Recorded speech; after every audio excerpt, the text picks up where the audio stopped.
최근 제가 아스트리봇이라는 중국 업체에서 선보인 로봇이 이렇게 말도 안 되는 묘기를 부리는 영상을 업로드한 적이 있는데 반응이 상당히 뜨거웠어요. 야, 중국을 어떻게 믿냐? 저거 다 조작일 거다. 약간 의심스러울 수 있어요. 어떻게 보면 이게 또 중국 장기지 않습니까? 그런데 이번에 소개시켜드릴 로봇 기업은 중국 기업인데도 정말 엄청난 레벨을 보여줍니다. 유니트리라는 곳에서 발표된 G1이라는 신상 로봇인데 보시면은 작동성이 미쳤어요. 진짜 이 관절들이 가지고 있는 유동성, 플렉서빌리티라고 하는데 이게 대략 23개에서 43개 정도의 관절 모터를 써서 인간이 결코 할 수 없는 그 정도의 가동 범위를 보여줍니다. 그런데 또 자세히 보니까 이제 현대자동차에서 인수한 버스턴 다이나믹스의 그 동작과 너무 유사하지 않나요? 보시면 이제 골반, 대퇴부나 허리, 그다음 목 등에 360도 회전 관절을 쓴 게 보이는데 이런 360도 회전 관절을 쓰면 좋은 점이 뭐가 있냐? 아무래도 인간이 할 수 없는 행동들을 하니까 조금 더 다양한 용도로 사용이 가능하겠죠? 그리고 저는 이게 좀 기괴할 수 있는데 이거를 이렇게 접이식으로 이용을 하더라고요. 보시면은 무게도 상당히 가벼워요. 35kg. 약간 무거운 완전군장 맨다고 생각하시면 될 것 같아요. 그나저나 이 보스턴 다이내믹스 때도 그렇고 이 로봇들의 움직임이 참 거시기하긴 합니다. 약간 좀 기괴한 그런 자세들이 가능한데 또 여러 작업에서 굳이 필요한가 싶으면 또 그건 아닌 것 같긴 해요. 그리고 또 흥미로운 게 뛰는 속도가 거의 2m/s, 사람 최대 속도가 한 7-8m/s 된다고 생각하면 꽤나 빠른 속도입니다. 그리고 또 약간 좀 기괴한 장면들이 나오는데 이거 막 로봇이랑 격투를 합니다. 와, 이거 로봇 학대 아닌가요? 잠깐 상상해본 건데 나중에는 이제 로봇 인권법이 생기지 않을까 요 장면을 보고 전 그 생각을 했는데 어쨌든 뭐 그걸 보여주려는 건 아닌 것 같고 보시면 이제 무릎 관절의 최대 토크가 120 정도 된다고 합니다. 이 정도면 이제 보행이나 지지에서 상당히 유리한 그 정도의 압력을 받을 수 있을 것으로 보입니다. 자, 그리고 또 로봇 하면 뭡니까? 이 덱스터러스, 손재주를 봐야 되는데 이 손이 그냥 3개의 핑거로 되어 있어요. 이거 보시면 약간 좀 빡친 것처럼 보이긴 하는데 호두를 막 부수거든요. 유니트리 측 설명에 따르면 짚는 거는 이제 힘 조절로 가져올 수 있고 부수는 거는 힘을 좀 더 줘서 부순다, 뭐 이런 말을 해주고 싶은 것 같죠. 그리고 또 충격적인 장면이 나옵니다. 저는 이거 병따개로 콜라 뚜껑만 뿅 하고 뽑을 줄 알았는데 그냥 넥슬라이스를 갈겨버립니다. 이거 뭐 중국 상남자 스타일인가요? 그런데 이게 목이 잘린 게 아니라 보시면 병 뚜껑만 날아간 게 보이거든요. 제가 그래서 지금 병맥주 한 개 사서 지금 이거 되나 제 손으로 한번 해봤는데 절대 안 됩니다. 손 진짜 개 아픕니다. 근데 이 로봇은 이걸 이렇게 해냅니다. 나중에 이제 집에 있는 로봇한테 야, 넥슬라이스로 병따개 좀 따봐 하면 따줄 것 같지 않나요? 그리고 또 너무 상남자스러운 모습만 보여줬는지 이렇게 막 토스트 만드는 거 보여주는데 상당히 웃겨요. 제가 0.5배속 한 건데 이 토스트 한번 뒤집은 다음에 또 무심하게 그냥 토스트 툭 던져서 저 접시에 올려놓습니다. 아니, 회사가 좀 개그를 좀 좋아하는 것 같아요. 그리고 이렇게 또 셀프 자해를 하는 장면도 나오는데 손가락의 충격 저항성이 상당히 뛰어나다고 합니다.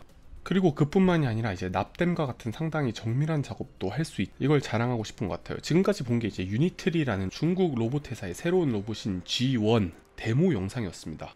이거 보시는 많은 사람들이 이렇게 생각했을 거예요. 아니, 중국 로봇이 저렇게 좋다고? 도대체 어떻게 저런 기술력을 가질 수 있었을까?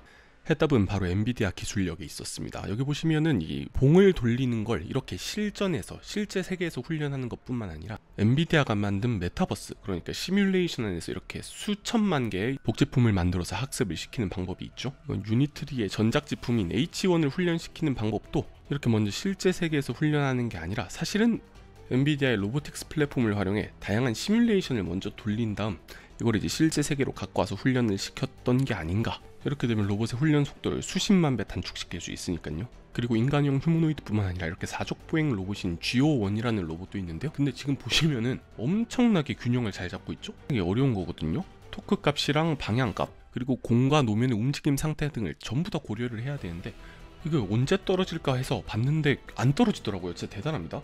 이것도 당연히 AI를 사용했는데 인간이 설계한 기존 시스템보다 전진 속도도 훨씬 빠르고 이동거리 역시 더 길었다고 합니다. 여러분, 사실요, 이제 로봇공학 같은 경우는 완전히 AI 싸움입니다. 지금 보시는 닥터 유레카라는 논문, 이 논문의 출처도 바로 엔비디아예요. 이 닥터 유레카라는 새로운 시스템을 이용해서 지금 보시는 로봇계를 훈련시킨 거거든요. 보통 로봇 모델을 설계할 때 적용하는 원칙은 일반적으로 엔비디아 시뮬레이션 환경에서 훈련한 다음 실제 세계로 배포되게 돼 있어요. 그런데 따지고 보면 시뮬레이션과 실제 세계는 분명히 차이가 있을 거란 말이죠. 지금까지는 그 미세 차이를 조정하는 게 인간 강화의 몫이었어요. 예전 같았으면 계속 인간이 개입했단 말이죠. 그런데 이 닥터 유레카의 핵심은 그 인간의 개입 대신 LLM, 거대 언어 모델이 마치 인간인 것처럼 자동으로 피드백을 주게 된 겁니다. 예전에는 로봇이 넘어졌으면 앞다리 힘을 줄여봐, 이걸 인간이 개입을 했다면 이제 LLM 스스로가 이걸 알고 있는 거예요. 그러다 보니 로봇 훈련의 모든 과정이 자동화되고 시간은 수십만 배 단축되며 성능 역시 좋아지게 되는 그런 마법 같은 일이 벌어지는 겁니다. 이제 사실상 로봇도 AI가 만드는 시대가 오는 거죠. 이렇게 만들어진 플랫폼들을 활용하면 스타트업들이 상당히 빠르게 로봇 시장에 진출이 가능합니다. 중국 기업인 유니트리도 사실 엔비디아의 플랫폼을 적극 차용한 것으로 보이고요. 뭐 사실 그걸 떠나더라도 가격이 진짜 미쳤긴 합니다. 지금 보시는 이 로봇계 G2의 가격 얼마인지 대충 예상 가십니까? 뭐 한 1000만원 하는 거 아니야? 라고 생각하실 텐데 200만원밖에 안 한다고요? 와, 이거 진짜 너무 싼데요? 라는 생각이 들죠. 이 중국 얘네들은 도대체 물건을 어떻게 만들길래 이렇게 싸게 만들 수 있는 거죠? 아까 보셨던 이 휴머노이드 로봇도 한 2천만원 언더로 나온다고 합니다. 이거 조만간 1가정 1휴머노이드 로봇이 보급될 날이 멀지 않았다, 그런 생각이 들죠. 이 테슬라의 옵티머스 봇 역시 가격대가 3천만원 언더라고 했으니까요. 휴머노이드 로봇 시장 같은 경우는 이제 2023년도부터 연평균 무려 64.5%의 성장을 할 것이다, 그런 연구 결과가 있습니다. 참고로 이제 전기차나 2차 전지 같은 경우는 이제 CAGR이 한 20% 나오는데 연평균 65% 성장한다는 거는 진짜 단일 산업군으로는 거의 최고 수준의 성장률이거든요. 조만간 휴머노이드를 바탕으로 전 세계에 한번 큰 충격이 오지 않을까, 저는 그렇게 생각을 합니다. 앞으로도 좋은 정보와 인사이트 계속 큐레이션 하겠습니다. 마음에 들었다면 구독, 좋아요 꼭 눌러주세요.